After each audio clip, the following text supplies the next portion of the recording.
नमस्कार, मैं हूं आपके साथ सुनील कुमार शर्मा और आप देख रहे हैं न्यूज जन आवाज। 2 दिवसीय धार्मिक तीर्थ यात्रा का हुआ बैनर विमोचन। 2 तथा 3 सितंबर को भैरूबाग तीर्थ से निकलेगा यात्रा संघ। जैन धार्मिक स्थलों पर दर्शन का लेंगे लाभ। जोधपुर से राजस्थान स्टेट हेड चित्रेश बोहरा की धार्मिक रिपोर्ट। भैरूबाग जैन तीर्थ में भगवान महावीर स्वामी जन्म महोत्सव के दौरान अर्चित गुणाश्री जी महाराजा के सानिध्य में यात्रा संघ ले जाने का अनूठा अवसर प्राप्त होगा। इसके लिए 2 तथा 3 सितंबर को भैरूबाग तीर्थ से शेषली पार्श्वनाथ, दादा पार्श्वनाथ जूना बेड़ा, जीवित महावीर स्वामी नाना बेड़ा, राता महावीर स्वामी, सेवाड़ी तीर्थ लोट्स मंदिर, जवाई बांध आदि धार्मिक स्थलों पर दर्शन के लाभ हेतु जैन धर्म के पर्युषण पर्व के पश्चात श्रावक के 11 कर्तव्य में से तीसरे कर्तव्य के निर्वहन की महाराजा से प्रेरणा के मद्देनजर इसका शुभारंभ किया जा रहा है।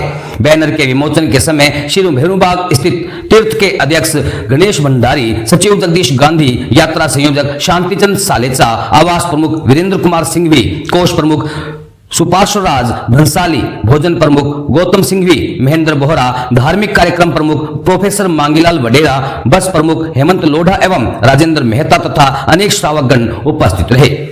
राजस्थान स्टेट हेड चित्रेश बोहरा की रिपोर्ट के साथ देखते रहिए न्यूज जन आवाज। सागर जय जिनेन्द्र। पर्वाधिराज पर्युषण पर्व में दूसरे दिन सावक के 11 कर्तव्यों में वर्ष में एक बार यात्रा जरूर निकालनी चाहिए। उसी को ध्यान में रखते हुए, उसी उद्देश्य को लेकर भैरूबाग श्री संघ की तरफ से एक तीर्थ यात्रा 2 और 3 सितंबर को जा रही है। तीर्थ यात्रा में जाने से हमारे अनंत कर्मों का क्षय होता है, परमात्मा के दर्शन होते हैं और तीर्थ यात्रा करने से हम सावक का एक कर्तव्य भी पूरा कर लेते हैं। ये तीर्थ यात्रा हमारे कई तीर्थों को टच करेगी। उसमें सभी तीर्थों को हम वंदन करते हुए जाएंगे, जैसे शेषली है, पावापुरी है, फालना है, राता महावीर जी, कई तीर्थ इसमें हम तीर्थों का यात्रा करते करते वापस भैरूबाग आएंगे। इस तीर्थ यात्रा का संपूर्ण कार्य कर रहे हैं हमारे इस तीर्थ यात्रा के संयोजक आदरणीय शांतिलाल सालेचा, ट्रस्टी वीरेंद्र सिंघवी और ट्रस्टी सुपारस। सावक का तीसरा कर्तव्य क्यों चुना? क्योंकि पर्वाधिराज पर्युषण के दूसरे दिन का जो प्रवचन होता है उसमें सावक के 11 कर्तव्य बताए हैं। ये बहुत प्रमुख कर्तव्य है क्योंकि साल में एक बार तो तीर्थ यात्रा करवानी चाहिए, करनी चाहिए। इससे हमारे अनंत कर्म का क्षय होता है, इसलिए तीर्थ यात्रा तीर्थ यात्रा करने से हमारे भाव कैसे जागृत होते हैं? तीर्थ यात्रा करने से हमारे भाव, उत्तम भाव जागृत होते हैं। हम परमात्मा के दर्शन करते हैं तो हमें लगता है कि इस परमात्मा को इनके हम छुएंगे तो हमें भी शायद इस पद तक पहुंचने का लाभ मिले। आपको कैसा महसूस होता है तीर्थ यात्रा करने के बाद? बहुत आनंद आता है, बहुत आनंद है। सब सामूहिक रूप से जाते हैं, हंसते, परमात्मा की भक्ति करते हुए, रात्रि में भक्ति करते हैं, खाते पीते, कर्मों को काटते हुए हम तीर्थ यात्रा करते हैं। जैन धर्म में 6 कायों की जीवों की हिंसा ना हो और तो इसके लिए आपने विशेष 6 कायों की हिंसा में इसका तो हम ध्यान रखते ही रखते हैं, क्योंकि ये बात तो पक्की है कि यात्रा करेंगे तो 6 कायों की हिंसा तो कहीं न कहीं होगी होगी, लेकिन फिर भी हम हंसते बचाते कर्मों को काटने के लिए 6 कायों की हिंसा भी नहीं करते हैं। अधिक से अधिक जैन धर्म में जुड़े जैन सावक, इसके लिए आपका क्या संदेश रहेगा? सभी श्रावकों के लिए यही संदेश रहेगा कि आजकल हमारे देश में जो भ्रष्टाचार, न जाने कितनी बुराइयां व्याप्त कर गई है, अगर हम हमारा सबके प्रवचन वगैरह सुनते हैं तो ये बुराइयां को हम कम से कम करने का प्रयास करते हैं। तीर्थ यात्रा से कोई भी यात्री वंचित न रहे, इसलिए आपका क्या संदेश रहेगा? वैसे तो तीर्थ यात्रा से कोई भी वंचित नहीं रहना चाहिए, नहीं रहना चाहता है, लेकिन शारीरिक बीमारी हो, पारिवारिक कार्य हो तो शायद वो वंचित रह सकता है, पर वंचित रहना नहीं चाहिए। हमारा उद्देश्य इसमें यही होता है, जो आर्थिक रूप से समृद्ध नहीं है वो अगर चलना चाहते हैं तो उनको भी हम हमारे साथ होते हैं।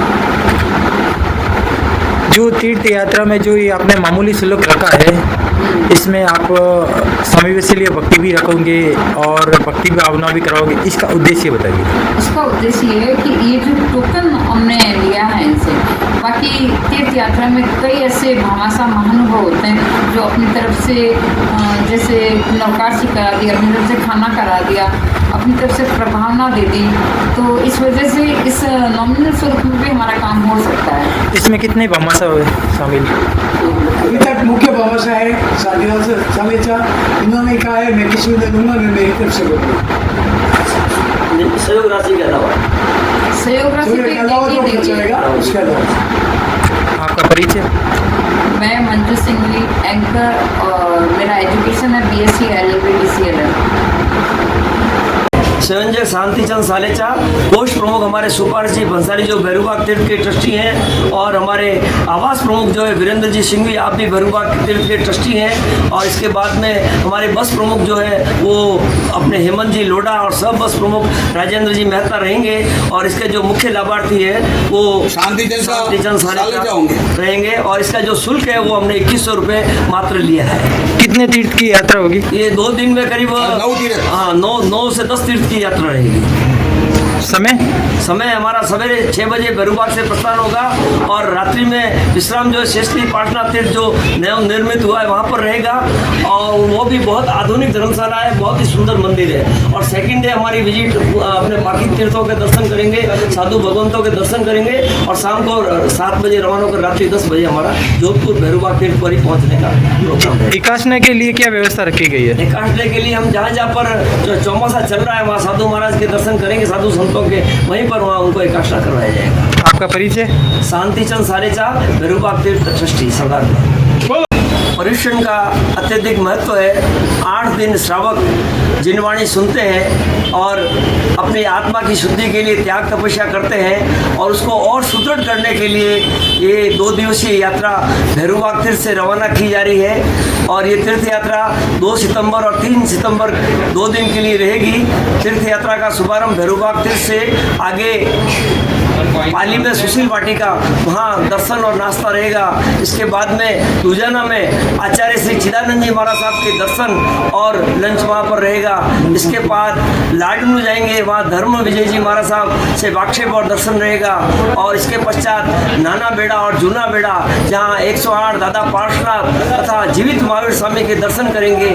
और शाम को राता महावीर जी वहाँ पर जाकर महाराज साहब अपने मंदिर, जिन मंदिर के दर्शन करेंगे।